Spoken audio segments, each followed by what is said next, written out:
Porque tenemos Dale. más cositas para pasar y tenemos un micro que tenemos todos los martes, un micro muy lindo que habla de historia. Seguimos hablando de Malvinas, seguimos estando en abril y ya que es un tema muy recurrente, en el mes de abril siempre hay cositas para indagar. Y pasó algo en una Semana Santa en Claro el que año de sí. Malvinas. Así que de esto va a hablarnos el Beto Gaitán, el profe Beto, con Argentinos sin Domesticar TV. Lo vemos. Semana Santa, una fecha muy importante para todos los católicos, para los cristianos, para los judíos, porque también existe la Pascua judía, la Pascua cristiana, el pasaje de los judíos, la resurrección de Cristo para los cristianos, para los católicos. Ahora, en Argentina, muchas veces las fechas que tienen que ver con lo religioso pasan a tener o pasan a convertirse en un escenario especial para que ocurran hechos históricos claves. Entonces hoy vamos a ver 3 episodios claves, sucesos históricos en una Semana Santa distinta. Argentinos sin domesticar, temporada 3, episodio 6. Somos argentinos sin domesticar. Somos de acá.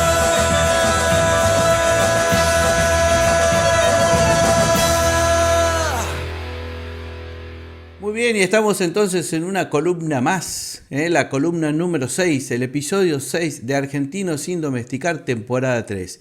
Y hoy los sucesos en una Semana Santa distinta.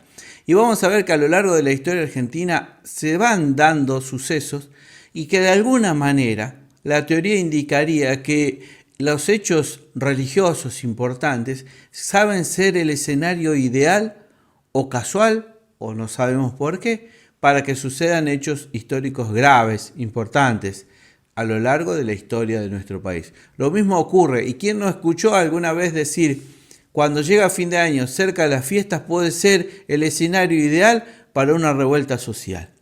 Bien, nos vamos a concentrar en Semana Santa. En la Semana Santa, pero de 1815, en los albores mismos de nuestra nación, de nuestra patria.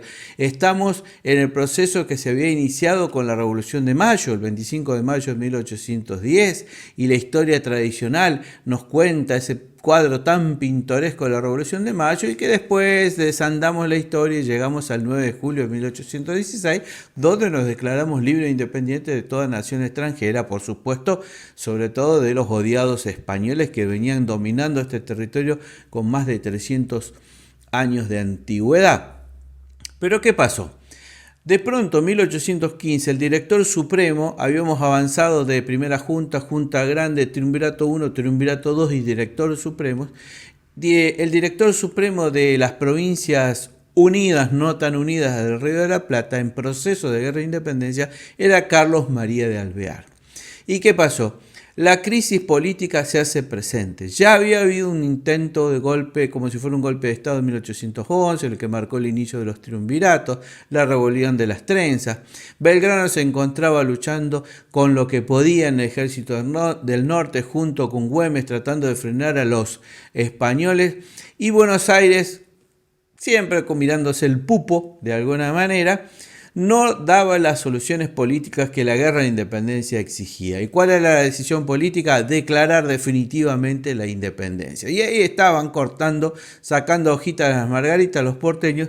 San Martín ya había iniciado su proceso con el Plumerillo allá en Mendoza para armar el ejército libertador, pero la decisión política, convocar al Congreso que declarase la independencia, estaba en veremos. Así es que los muchachos hacen mover sus piezas, San Martín por un lado, Pueyrredón por el otro, y se produce en definitiva la crisis política que va a marcar la caída del director supremo Carlos María de Alvear.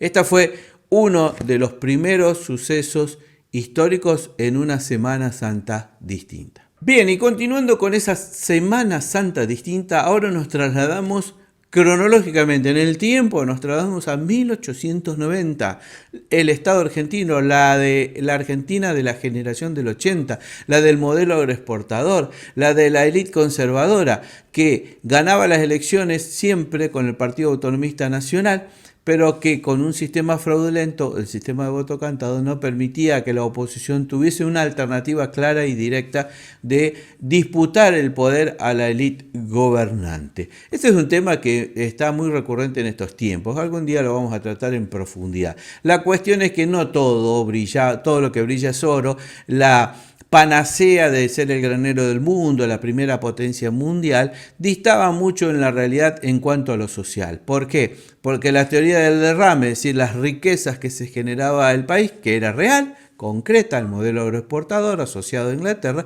hacía que todas las riquezas que concentraba el país, que ganaba el país, solo se concentraban en el 1% de la población de la Argentina, o sea, la llamada oligarquía argentina. Esto dio origen a sectores de la oposición. Aquí es donde la época donde empieza a surgir el socialismo y donde empieza a surgir un partido político que después es conocido como la Unión Cívica Radical.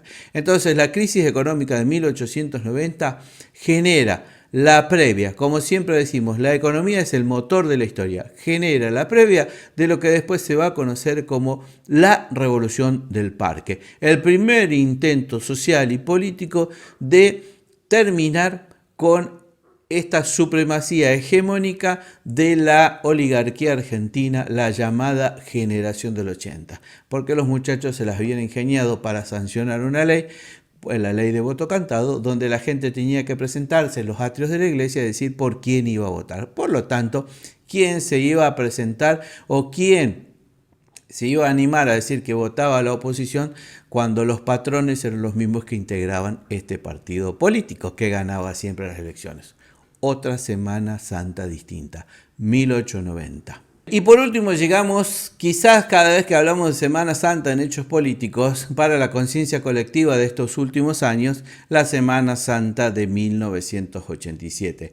El primer levantamiento cara pintada. La democracia, el contexto, la democracia reciente, jovencita, la de 1983, la que recuperamos todos, con Raúl Ricardo Alfonsín convertido en presidente constitucional por el voto popular. Y de pronto la decisión política, el coraje político apoyado por todo el sector opositor de llevar al banquillo de los acusados a las juntas militares responsables de delitos de lesa humanidad. ¿Recuerdan? Memoria, 1985, ¿sí? Los desaparecidos y el juicio a las juntas. Ahora empezaba otro proceso distinto. Estamos en 1987 y de pronto se produce este levantamiento militar que para quienes son los responsables, el coronel Aldo Rico, por ejemplo, sostuvieron desde siempre que nunca se trató de un intento contra la democracia, un intento de golpe de Estado, sino sí un levantamiento de los oficiales contra los jefes militares que no hacían nada para frenar lo que ellos denominaban los juicios, de los cuales se los hacía responsable por su acción, cito las palabras de Aldo Rico, de la lucha contra la subversión, y ellos como oficiales y su tropa habían obedecido a las órdenes de las juntas. Por lo tanto, que decían, las juntas habían sido juzgadas, ya no debían seguir avanzando con los juicios a los oficiales y suboficiales que estuvieron involucrados en aquella situación tan triste y tan dolorosa que fue la represión de la última dictadura militar. Por lo tanto, se produce este levantamiento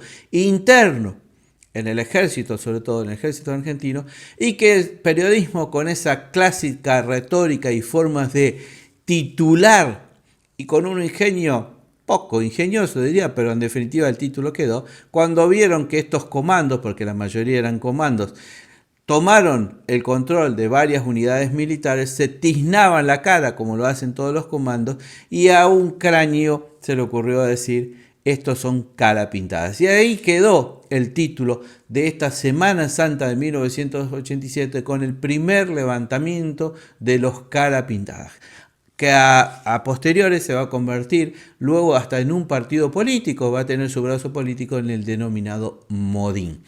Acuérdense, este es el levantamiento de Semana Santa donde se puso en juego realmente la democracia.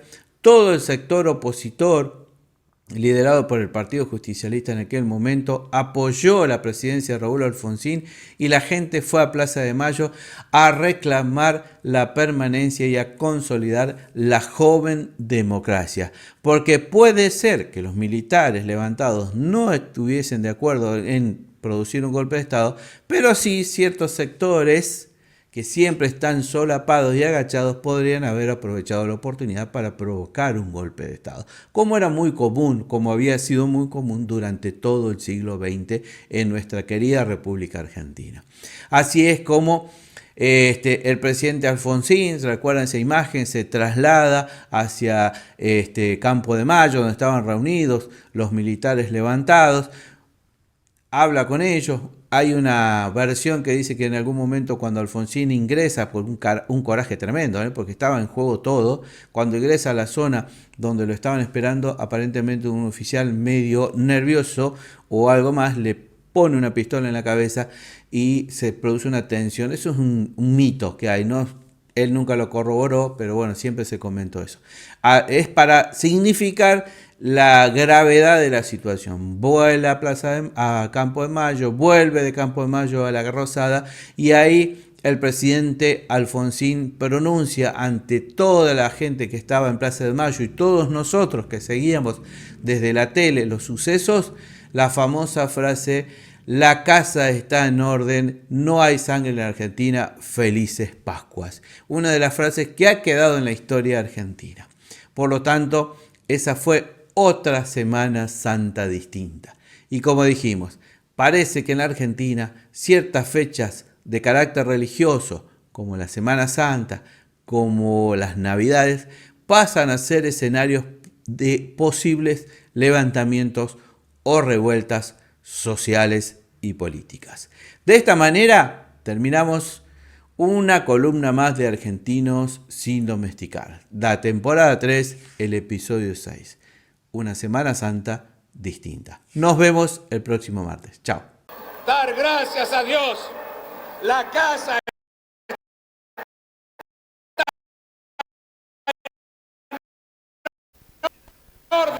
está en orden. A ver, finalizando allí, la casa está en orden. Que la casa está en orden, decía Alfonsín, en ese discurso luego, como lo venía relatando.